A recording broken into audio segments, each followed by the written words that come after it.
હર હર મહાદેવ। આજે આપણે મહાશિવરાત્રિના મેળામાં આવી પહોંચ્યા છીએ। આજે આપણે ભવનાથ મહાદેવજીના દર્શન કરીએ। ચાલો મિત્રો, આજે મહાશિવરાત્રિના મેળાનો પ્રથમ દિવસ છે। આ વર્ષે મહાશિવરાત્રિના મેળામાં જૂનાગઢને અલગ અલગ રીતે શણગારવામાં આવ્યું છે। જે ગિરનારની તળેટી ઉપર ભવનાથ મહાદેવજીનું મંદિર છે તેને ખૂબ જ સુંદર અહીંયા શણગારવામાં આવ્યું છે। આજે આપણે ભવનાથ મહાદેવજીના દર્શન કરીએ અને દામોદર કુંડની પણ મુલાકાત લઈને તેનો ઇતિહાસ જાણીએ। ચાલો મિત્રો, ભવનાથ મહાદેવજીનું મંદિર જ્યાં શિવલિંગ છે મહાદેવજીની, જે પોતાના આપમેળે અહીંયા પ્રગટેલી હતી તેવી લોકોની માન્યતા છે।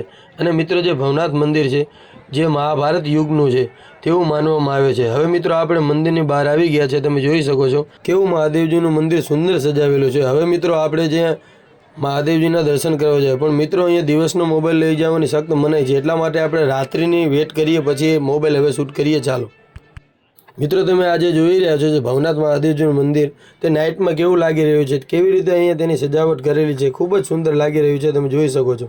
હવે મિત્રો, આપણે જે મહાદેવજીની શિવલિંગ છે ત્યાં આપણે દર્શન કરવા જાય। ચાલો મિત્રો, વિડીયોમાં નવો હોય તો વિડીયોને લાઇક કરી વધુમાં વધુ શેર કરજો અને ચેનલને સબસ્ક્રાઈબ કરી લેજો। આ મિત્રો, તમે જે જોઈ રહ્યા છો જે આપણે મંદિર અંદર આવી પહોંચ્યા છે। હવે જે મહાદેવજીની શિવલિંગ છે તમે જોઈ શકો છો, જે ભવનાથ મહાદેવ સાક્ષાત અહીંયા બિરાજમાન છે। આપણે દર્શન કરીએ। ઓમ નમો નારાયણ। મિત્રો, અહીંયા બાજુમાં જે મુરગી કુંડ આવેલો છે ત્યાં આપણે હવે જાય। ચાલો મિત્રો, આ મુરગી કુંડમાં મહાશિવરાત્રિની મોડી રાત્રે સાધુ સંતો સ્નાન કરે છે અને લોકોની માન્યતા એવી છે કે અમુક સાધુ સંતો અહીંયા અદૃશ્ય થઈ જાય છે। હવે મિત્રો, અહીંયા તમે જોઈ રહ્યા છો જે ભોળાનાથની બહાર પણ એક શિવલિંગ આવેલી છે, ત્યાં આપણે દર્શન કરીએ। અને અહીંયા રાતનો નજારો કેવો આવી રહ્યો છે તે કોમેન્ટમાં જરૂર જણાવજો। અને મિત્રો, આ વર્ષે મહાશિવરાત્રિના મેળામાં તમે કોણ કોણ આવો છે તે જરૂર કોમેન્ટ બોક્સમાં જણાવજો। મિત્રો, આ મુરગી કુંડ અંદર સાધુ સંતો સ્નાન કરે છે અને અદૃશ્ય થઈ જાય છે એવી લોકોની માન્યતા છે। અને મહાશિવરાત્રિની મોડી રાત્રે તો અહીંયા અસંખ્ય લોકોની ભીડ હોય છે, જે લાખો લોકો અહીંયા ઉમટી પડે છે મહાદેવજીના દર્શન કરવા માટે। હવે મિત્રો, આપણે મોર્નિંગના ટાઈમમાં તમે જોઈ શકો છો આપણે આવી ગયા છે, જે ગિરનાર પર્વત સામે દેખાઈ રહ્યો છે, તમે જોઈ શકો છો। અને લોકોની કેટલી ભીડ છે તમે જુઓ વિડીયોમાં ખાલી। મિત્રો, તમે મહાશિવરાત્રિના મેળામાં કોણ કોણ આવો છો તે કોમેન્ટ બોક્સમાં જરૂર જણાવજો। હવે મિત્રો, આપણે ભવનાથ મહાદેવજીના મંદિરની પાછળ આવી ગયા છે, જે અખાડો જૂનો છે તમે જોઈ શકો છો। ત્યાં આપણે સાધુ સંતોના અખાડા છે, ત્યાં સાધુ સંતોના આપણે દર્શન કરીએ। ચાલો, જય ગિરનારી।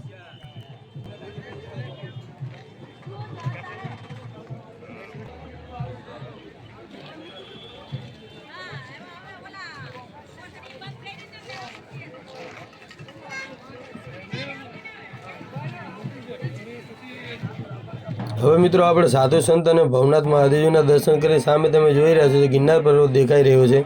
હવે મિત્રો, આપણે જે અહીંયા મેઇન ગેટ છે ત્યાં આપણે આવી પહોંચ્યા છે। ભવનાથનો જે પ્રવેશ દ્વાર છે તમે જોઈ શકો છો। હવે મિત્રો, અહીંયા નજીકમાં જે દામોદર કુંડ આવેલો છે ત્યાં આપણે દામોદર કુંડે જઈએ અને તેનો ઇતિહાસ જાણીએ। ચાલો હવે મિત્રો, આપણે દામોદર કુંડે આવી પહોંચ્યા છે। મિત્રો, દામોદર કુંડનો ઇતિહાસ અને તેનું મહત્વ, પૌરાણિક મહત્વ। દામોદર કુંડને ગિરનારની તળેટીમાં ગંગાજી જેટલું જ પવિત્ર માનવામાં આવે છે। માનવામાં આવે છે કે અહીં સ્નાન કરવાથી પાપોમાંથી મુક્તિ મળે છે। કુંડની નજીક દામોદર હરિનું મંદિર આવેલું છે, જે ભગવાન કૃષ્ણને સમર્પિત છે। જે દંતકથા અનુસાર ભગવાન કૃષ્ણ અહીં પધાર્યા હતા। અને મિત્રો, નરસિંહ મહેતા, ગુજરાતના મહાન સંત કવિ નરસિંહ મહેતા આ કુંડ પર સવારે રોજ વહેલા સ્નાન કરવા આવતા હતા।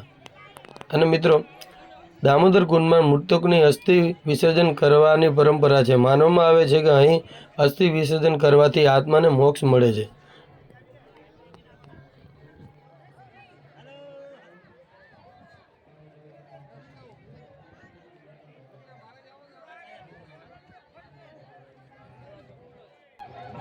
મિત્રો, તમે જૂનાગઢ ક્યારે મહાશિવરાત્રિના આવો કે ગિરનારની લીલી પરિક્રમા આવો, તમે ક્યારે પણ આવો તો અહીંયા દામોદર કુંડે આવીને સ્નાન કરવું ભૂલશો નહીં।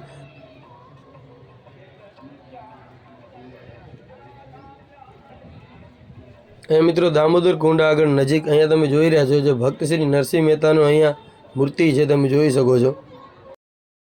હવે મિત્રો, અહીંયા દામોદર કુંડથી આપણો ગિરનાર પર્વત કેવો લાગી રહ્યો છે તે આપણે વિડીયોમાં જોઈએ। ચાલો મિત્રો, તમે જે સામે જોઈ રહ્યા છો જે ગિરનાર પર્વત છે તમે જોઈ શકો છો, કેવો અહીંયાથી લાગી રહ્યો છે તો કોમેન્ટ બોક્સમાં જરૂર જણાવજો। મિત્રો, દામોદર કુંડમાં કે જૂનાગઢ અંદર તમે અહીંયા ચોમાસાની ઋતુમાં ક્યારે પણ આવો તો અહીં એકદમ હરિયાળી જેવું લાગે છે. આ જંગલ એકદમ ખીલી ઉઠ્યું હોય છે.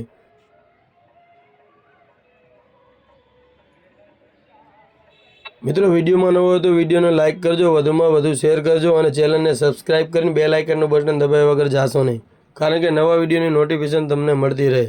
આવા જ વિડીયો જોવા માટે અમારી ચેનલને સબસ્ક્રાઇબ કરજો. જય માતાજી, જય ગિરનારી. જય ગિરનારી.